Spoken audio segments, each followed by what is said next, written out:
शैतानिर्रजीम बिस्मिल्लाहिर्रहमानिर्रहीम। मोमिनीन करम, आज हम आपको बता रहे हैं कि रोज़ा कब अफ्तार करना चाहिए और किस चीज़ से अफ्तार करना चाहिए। मुस्तहब है कि रोज़ा जो है वो इशा की नमाज के बाद अफ्तार करना चाहिए, लेकिन अगर जिस्म में कमज़ोरी महसूस हो रही है या मेहमान जो है वो साथ बैठे हुए हैं तो फिर कोई हरज नहीं है कि आप जो है वो जब टाइम हो जाता है तो आप रोज़ा अफ्तार कर सकते हैं। और इसमें बेहतर ये है कि आप जो है वो हलाल खजूर से, यानी खजूर जो है उससे रोज़ा जो है वह अफ्तार करेंगे तो आप इसके बाद जो नमाज़ पढ़ेंगे उसका सवाब जो है वो 400 गुना बढ़ जाएगा।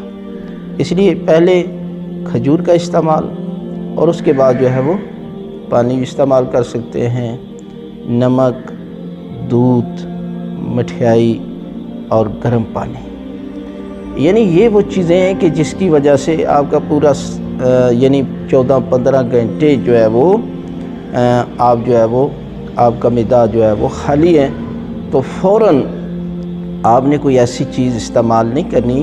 जो चीज़ें बताई गई हैं वही चीज़ें आप इस्तेमाल करेंगे तो आपके लिए फ़ायदेमंद होंगे और आप जिस्मानी लिहाज से भी फ़िट रहेंगे। हालांकि अल्लाह की ज़ात ने ना कुरान मजीद में फरमाया, ईमान वालों तुम पर रोज़ा फ़र्ज़ किया गया, पकौड़ा नहीं। इसलिए हम जो है वो इतना ज़्यादा माह रमज़ान में पकौड़े चटपटी चीज़ें इस्तेमाल करते हैं और इसकी वजह से बजाय फ़ायदे के रोज़ा इंसानी जिस्म के लिए नुकसानदेह होता है।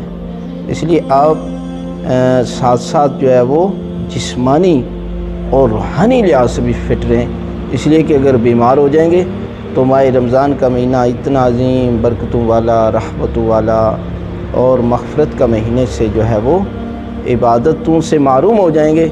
इसलिए जहाँ आप रूहानी पावर हासिल करते चाहते हैं वहीं आप जो है वो जिस्मानी भी जो है वो फ़िट रहें। तो जिस्मानी फ़िटनेस के लिए सबसे बेहतरीन चीज़ें वही हैं जो आपको बताई गई हैं कि आप ये चीज़ें इस्तेमाल करेंगे तो आप इबादत भी करेंगे और जिस्मानी लिहाज से फ़िट भी रहेंगे।